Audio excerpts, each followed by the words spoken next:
हवा में इतिहास का बोझ साफ महसूस होता है। शनिवार वाड़ा किला एक शानदार अतीत का प्रतीक बनकर पुणे, भारत को देखता है। 1732 में पूरा हुआ यह मराठा साम्राज्य के पेशवाओं का जेआरएच था। इसकी दीवारों के भीतर रणनीतियां बनाई जाती थीं, जीत का जश्न मनाया जाता था।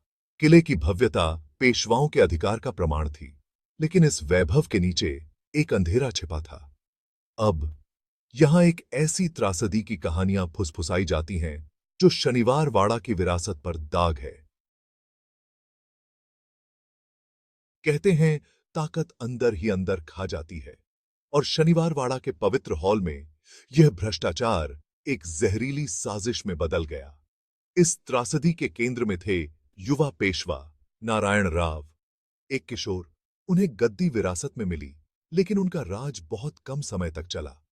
दरबारी साजिश और सत्ता संघर्ष आम बात हो गई। युवा पेशवा के शासन के खिलाफ असंतोष की फुसफुसाहट जंगल की आग की तरह फैल गई। उनकी अपनी चाची आनंदीबाई राजनीतिक चालों के जाल में फंसकर साजिश में उलझ गईं। साजिशकर्ताओं ने धीमी आवाज में साजिश रची।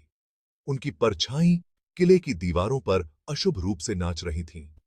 उन्होंने नारायण राव को एक बाधा के रूप में देखा, उनकी महत्वाकांक्षाओं के लिए खतरा। परिवार और वफादारी के पवित्र बंधन सत्ता के उनके अतृप्त प्यास ने चकनाचूर कर दिए। एक ऐसे विश्वासघात के लिए मंच तैयार था जो शनिवार वाड़ा की नींव को हिला देगा। पूर्णिमा की रात ने शनिवार वाड़ा पर एक भयानक चमक बिखेरी। परछाई में खतरा छिपा था। हत्यारे महल में घुस आए। उनका निशाना था नारायण राव। उन्होंने उनके कक्षों पर धावा बोल दिया। तलवारें खून की प्यासी थीं। पेशवा की हताश चीखों से संगीत बंद हो गया। नारायण राव मदद के लिए चिल्लाते हुए अपने चाचा के कक्ष की ओर भागे। काका, मला वाचवा, चाचा, मुझे बचा लो। उनकी दलीलों पर किसी ने ध्यान नहीं दिया। महल के फर्श पर नारायण राव का खून बिखर गया। पूर्णिमा की रात शनिवार वाड़ा के इतिहास में दहशत का प्रतीक बन गई। साल गुजर गए, फिर भी उस भयानक रात की दुखद घटनाएं शनिवार वाड़ा को आज भी डराती हैं। स्थानीय लोग और पर्यटक समान रूप से भयावह मुठभेड़ों की बात करते हैं, एक ऐसी उपस्थिति की जो हवा में बनी रहती है। कुछ लोग दावा करते हैं कि उन्हें मदद के लिए नारायण राव की हताश दलीलों की धुंधली आवाजें सुनाई देती हैं। उनकी आवाज हवा में एक भयानक फुसफुसाहट की तरह होती है।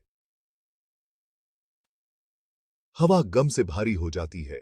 युवा पेशवा के क्रूर अंत की एक वास्तविक याद दिलाती है।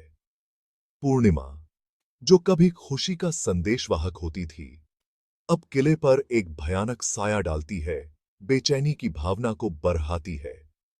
ऐसा कहा जाता है कि पूर्णिमा की रातों में भौतिक और आध्यात्मिक दुनिया के बीच का पर्दा पतला हो जाता है, जिससे नारायण राव की पीड़ित आत्मा को अपने पूर्व घर के हॉल में घूमने की अनुमति मिलती है। शनिवार वाड़ा मराठा साम्राज्य की भव्यता और शक्ति की नाजुकता का प्रमाण है। किले की संरचना, समय और त्रासदी से जख्मी हमें इसकी दीवारों के भीतर की घटनाओं की याद दिलाती है। पेशवा नारायण राव की हत्या एक लंबी परछाई डालती है, जो इसे शक्ति से महत्वाकांक्षा और विश्वासघात की एक भूतिया याद में बदल देती है।